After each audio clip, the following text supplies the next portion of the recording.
কিন্তু আমরা কোনো প্রিমেচিওর ডেলিভারি চাচ্ছি না। বাচ্চা 10 মাস 10 দিনে যে বাচ্চা জন্ম নেয়, সেই বাচ্চা স্বাভাবিকভাবে সুস্থ সবল থাকে। 6 মাসের মাথায় বাচ্চা জন্ম নেয়, তাকে ইনকিউবেটরে রাখতে হয়। ওই বাচ্চা সারা জীবন দুর্বল থাকে। আমরা এরকম কোন দুর্বল নির্বাচন এবং দুর্বল গণতন্ত্র চাই না। আমরা গণতন্ত্র এবং নির্বাচনকে তারা মজবুত পিলারের উপর দেখতে চাই। আমরা সংস্কারের কথা বলেছি, অবশ্যই সংস্কার করতে হবে। আমরা স্থানীয় সরকার নির্বাচনের কথা বলেছি দুর্ভোগ কমানোর জন্য। এটা একটা নির্বাচন। বহু জায়গায় এখন স্থানীয় সরকারের কোনো প্রতিনিধি নাই, জনগণের সাধারণ হচ্ছে। কিসের রাজনীতি? জনগণকে আমি সাধারণের মধ্যে রেখে দেবো। এই জন্য আমরা বলেছি যে আগে স্থানীয় সরকার নির্বাচন দিয়ে জনগণের সাধারণতা দূর করে। আমরা প্রবাসীদের ভোটাধিকার চেয়েছি।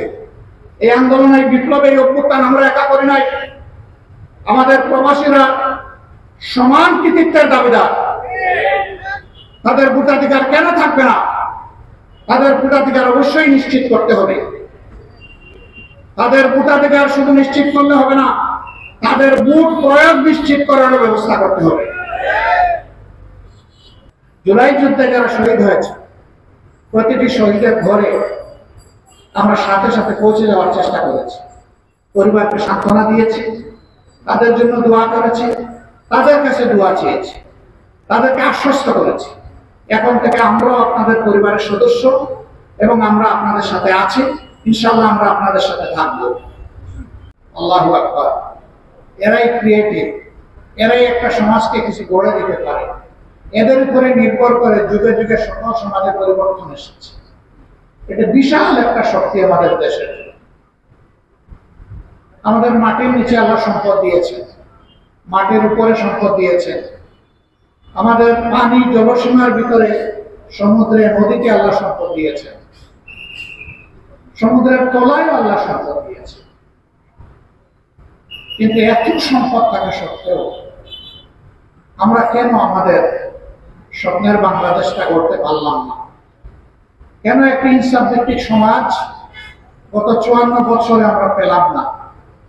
উত্তর একটাই, একটা সম্পদের অভাবের কারণে আমরা এটা পারিনি। এটি হচ্ছে চারিত্রিক সম্পদের অভাব। এই চারিত্রিক সম্পদের অভাবের কারণেই আমরা দেশ করতে পারিনি।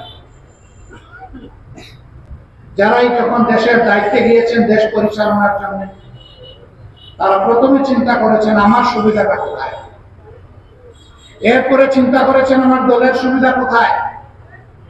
এই দুই সুবিধা মেটাতে গিয়ে তারা হাঁপিয়ে উঠছেন। এরপরে জনগণের দিকে আসলে ভালো করে ফিরে তাকানোর তারা সময় পান না।